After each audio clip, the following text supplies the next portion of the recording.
आपण पाहत आहात आरके न्यूज, बातमी तुमची, आवाज आमचा।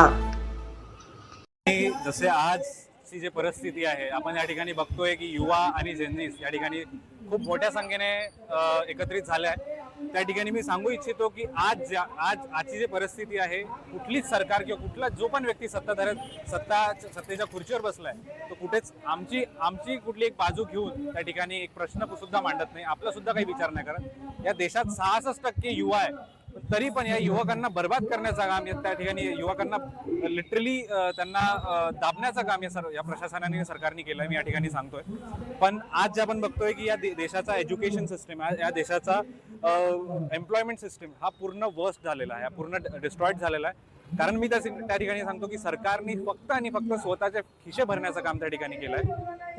कुठलाच सत्ताधाऱ्यामध्ये एकही व्यक्ती असा नाही आहे की जो नागरिकांचा विचार करतोय, जो युवकांचा विचार करतोय, जो शेतकरी गोरगरीब मजुरांचा विचार करतोय, असा कुठलाच एक सत्ताधाऱ्यामधून मला एक सत्ताधाऱ्यामधून एखादी असा एक मिनिस्टर किंवा एक मंत्री सुद्धा दाखवून द्या।